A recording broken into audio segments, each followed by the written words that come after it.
তাহলে আমরা বলছিলাম কি নেগেটিভ ভেক্টর। ওকে, বলতে চাই কি দুখানা অ্যান্টি প্যারালাল ভেক্টর তাদেরকে আমরা নেগেটিভ ভেক্টর বলবো যদি তাদের ম্যাগনিটিউডটা সেম থাকে। এখানে এ ভেক্টর আর বি ভেক্টর এদের ম্যাগনিটিউডটা সেম, বাট এদের ডাইরেকশনটা অপোজিট। ওকে, তাহলে সেই কারণে এদেরকে আমরা বলবো অ্যান্টি প্যারালাল ভেক্টর। এবার আমরা কিভাবে এটাকে রিপ্রেজেন্ট করব? A vector equals to minus of B vector. কেন মাইনাসটা দিলাম? আমরা কি জানি, মানে কোঅর্ডিনেট জিওমেট্রিতে আমরা দেখেছি, রাইট? যদি +2 আমার ডান দিকে থাকে, মানে it's a positive x Axis, if +2 resides in positive x axis, if I add minus sign, the direction will be reversed and it will be moved from positive x axis to negative x axis. মানে +2 যদি ডান দিকে থাকে তাহলে -2 coordinate সিস্টেমে কোথায় থাকবে? অরিজিনের থেকে বাঁ দিকে থাকবে, রাইট? তাহলে সেক্ষেত্রে আমি বলতে পারি যে এ ভেক্টরটাই হচ্ছে বি ভেক্টর, বাট তাদের ডাইরেকশনটা অপোজিট। তাহলে প্লাস এ ভেক্টর যদি এই দিকে যায়, মানে ওপর থেকে নিচের দিকে ওঠে, তাহলে অবভিয়াসলি মাইনাস এ ভেক্টর নিচ থেকে ওপর দিকে উঠবে। আর যখনই নিচ থেকে ওপর দিকে উঠলো তখন আমি কি পেয়ে গেলাম? সেটা বি ভেক্টর পেয়ে গেলাম, রাইট? তাই আমরা বলছি A vector equals to minus of B vector. এবং ইকুয়াল সাইনটা কেন দিতে পারছি? কারণ এদের ম্যাগনিটিউডটা সেম আছে বলে। যদি এদের ম্যাগনিটিউডটা সেম না থাকতো তাহলে আমি কিন্তু এই ইকুয়াল সাইনটা দিতে পারতাম না। তাহলে দুখানা ভেক্টর এ ভেক্টর আর বি ভেক্টর তারা অ্যান্টি প্যারালাল ভেক্টর বা নেগেটিভ ভেক্টর কখন বলবো?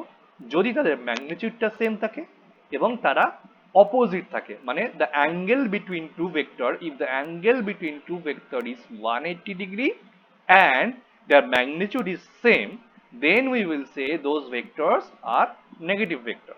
Likewise here the p vector and q vector, their magnitude is same but the angle between these two straight line is 180 degree. That's why p vector equals to minus of q vector. We can also write q vector equals to minus p vector, or here b vector equals to minus a vector. Both the way are correct. Okay. So now collinear vectors. বলছে two vectors are said to be collinear vector if they act along the straight line. এখানে a vector আর b vector যদি একই straight line বরাবর এরা কাজ করছে, that's why এটা হচ্ছে কোলিনিয়ার ভেক্টর। এখানে দেখতে পাচ্ছি এদের মধ্যে এদের ইন্টারনাল অ্যাঙ্গেলটা কিন্তু 180 ডিগ্রি, মানে এ থেকে বি এর দিকে যেতে হলে আমাকে এইভাবে ঘুরতে হচ্ছে, এইটাকে আমাকে এই দিকে নিয়ে যেতে হবে। মানে যখন আমি এই দিকে নিয়ে গেলাম তখনই আমি কত ডিগ্রি রোটেট করতে হলো? আমাকে 180 ডিগ্রি রোটেট করতে হলো। বাট ঠিক আছে, 180 ডিগ্রি রোটেট করতে হলো, বাট এরা একই লাইন বরাবর অ্যাক্ট করছে। এটা যদি আমি ইমাজিন করি জিনিসটা কিরকম হবে, যখন দড়ি টানাটানি খেলা হয়, when we were playing the pool rope game, there are two sides, right? Left side and right side. Right side people tends to pull the rope to their end, and left side people tends to pull the rope at their end. So there two forces are acting in opposite direction, but they are collinear. The forces are acting collinear, মানে ওই দড়ি বরাবরই আমার ওই ফোর্সটা কাজ করছে, but দুটো force কিন্তু অপোজিট। বাম দিকের লোকগুলো নিজের দিকে টানছে, ডান দিকের লোকগুলো নিজের দিকে টানছে। তো তাহলে দুটো দল দুদিকে টানছে, ঠিক আছে? এবং তাহলে ফোর্সটা কি বরাবর কাজ করছে? দড়ি বরাবর কাজ করছে। সেই কারণে ওটাকে বলা হচ্ছে কোলিনিয়ার ভেক্টর। অথচ ওদের অ্যাঙ্গেলটা কিন্তু 180 ডিগ্রি, ফোর্সের অ্যাঙ্গেলটা কিন্তু 180 ডিগ্রি। আবার এই পিকচারটাতে দেখতে পাচ্ছি যে পি ভেক্টর আর কিউ ভেক্টর এদের অ্যাঙ্গেল কিন্তু 0, বাট এরা কোলিনিয়ার, মানে একই রেখা বরাবর কাজ করছে। মানে সোজা কথা, একটা গাড়ি সামনের দিকে এগোচ্ছে আর তুইও সেই গাড়িটাকে পিছন থেকে সামনের দিকে ঠেলছিস, ঠিক আছে? You are also pushing the car in the front and the car also moving in the front direction. There these two vectors are collinears. Okay. এরপরে আসছে হচ্ছে কো ইনিশিয়াল ভেক্টর। আমরা যখন ভেক্টরের জিওমেট্রিক্যাল রিপ্রেজেন্টেশন পড়ছিলাম তখন আমরা দেখেছি দুখানা পয়েন্ট থাকে যে কোনো geometrical representation of a vector. দা যেখান থেকে তৈরি হচ্ছে সেটাকে বলা হচ্ছে আমরা ইনিশিয়াল পয়েন্ট, আর যেখানে শেষ হচ্ছে সেটাকে বলা হচ্ছে টার্মিনাল পয়েন্ট। এখানে A vector, B vector, C vector, D vector প্রত্যেকটা কিন্তু তৈরি হচ্ছে একটা কমন ইনিশিয়াল পয়েন্ট থেকে, ঠিক আছে? সেই কারণে এই ভেক্টরগুলোকে বলা হচ্ছে কো ইনিশিয়াল ভেক্টরস। ওকে, তারপরে হচ্ছে কো টার্মিনাস ভেক্টর, মানে একই জায়গায় গিয়ে শেষ হয়েছে। এখানে দেখ A vector, B vector, D vector, C vector, তাদের different different initial point, but এদের টার্মিনাল পয়েন্ট কিন্তু সেম। তো এটাকে ওই জন্য বলবো আমরা কো টার্মিনাস ভেক্টর। এবার আসছে কোপ্লেনার ভেক্টর। কোপ্লেনার ভেক্টর মানে যদি ভেক্টরগুলো একটা প্লেনে অ্যাক্ট করে, মানে এক্সিস্ট করে, it can be X Y plane, it can be yz plane, it can be xz plane as well. মানে আমি যদি ইমাজিন করি আমার এই ঘরটাকে, মানে সবকটা ভেক্টর যদি আমার ঘরের মেঝেতে অ্যাক্ট করে, in the floor, if all the vectors are acting in the floor of our house, তাহলে সেই ভেক্টরটাকে আমরা বলবো কোপ্লেনার ভেক্টর, মানে সেম প্লেনে আছে, সোজা কথা বলতে গেলে সেটাকে বলছি আমরা কোপ্লেনার ভেক্টর।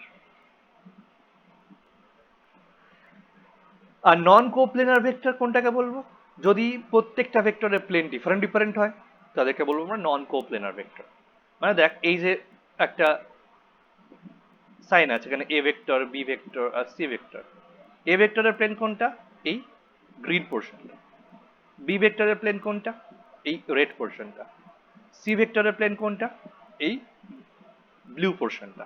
তাহলে প্রত্যেকটা ভেক্টরের প্লেন কিন্তু ডিফারেন্ট এখানে, ঠিক আছে? তাহলে এই জন্য এই ভেক্টরগুলোকে বলা হচ্ছে নন কোপ্লেনার ভেক্টর।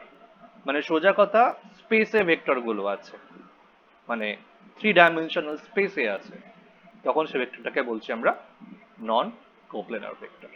ওকে, তাহলে এই এতক্ষণ আমরা কি পড়ছিলাম? Types of vector based on their orientation. এবার আমরা পড়বো types of the vector based on their effect. কি আছে? কি আছে? যেমন vectors having straight line effect are called polar vectors. যদি ভেক্টর একটা, যে কোনো ভেক্টর একটা স্ট্রেট লাইন বরাবর অ্যাক্ট করে তাহলে সেটাকে বলবো আমরা পোলার ভেক্টর।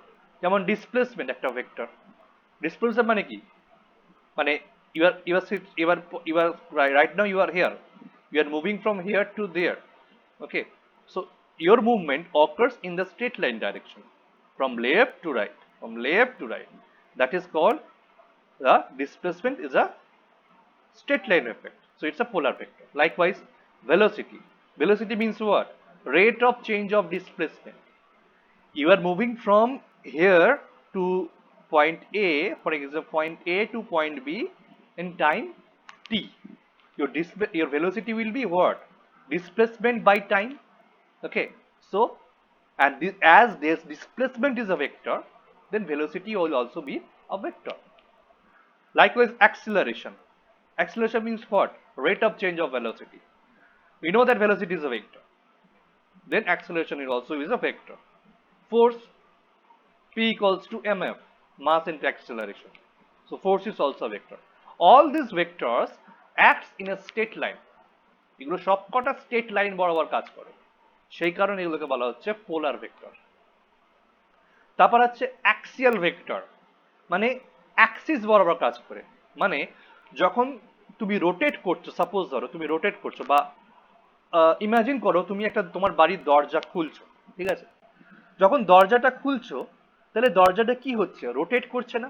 পার্শিয়ালি তো রোটেট করছে বাম দিক থেকে, মানে যখন দরজা খুলছো মানে ঘরের মধ্যে ঢুকছো, তোমার দিক থেকে ভেতর দিকে দরজাটা ঠেলছো, রাইট?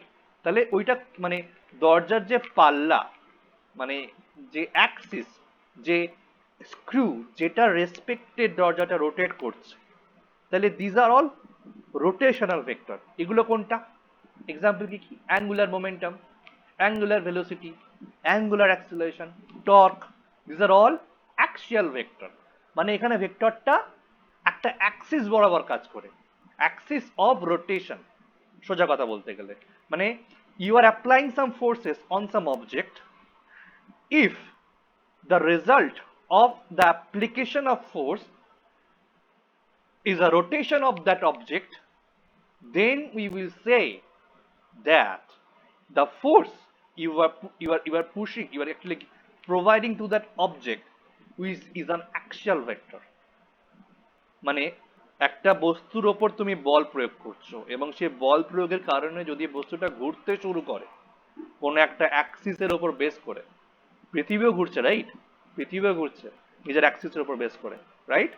সেখানে পৃথিবী যে রোটেট করছে, রোটেট করার জন্য পৃথিবীর একটা অ্যাঙ্গুলার মোমেন্টাম আছে, অ্যাঙ্গুলার মোমেন্টাম আছে, আর অ্যাঙ্গুলার ভেলোসিটিও আছে, আর অ্যাঙ্গুলার অ্যাক্সিলারেশনও আছে, ঠিক আছে? তো এইগুলোকে বলা হচ্ছে অ্যাক্সিয়াল ভেক্টর, কারণ এটা একটা অ্যাক্সিস বরাবর কাজ করে। আর আমাদের ক্ষেত্রে, পৃথিবীর ক্ষেত্রে কোনটা অ্যাক্সিস? নর্থ থেকে সাউথের দিকে যে অ্যাক্সিসটা আমরা ইমাজিন করি, সে অ্যাক্সিসের উপর বেস করে পৃথিবী রোটেট করে। বা ইমাজিন করে লাট্টু ঘুরছে, পাক খাচ্ছে, লাট্টু পাক খাচ্ছে। তা লাট্টুটা যখন রোটেট করছে, তাহলে একটা মানে যেটার ওপর পয়েন্ট করে লাট্টুটা ঘুরছে, ওইটাকে যদি আমি অ্যাক্সিস ভাবি, মানে অ্যাক্সিস ইমাজিন করি যে অ্যাক্সিসটা ওইটার মধ্য দিয়ে গেছে, তাহলে ওইটার রেসপেক্টে লাট্টুটা ঘুরছে, তাহলে সেটা হচ্ছে আমার অ্যাক্সিয়াল ভেক্টর। এইগুলো সম্পর্কে ডিটেলসে আমরা আরো আলোচনা করব। ওকে, these are all huge topics in physics.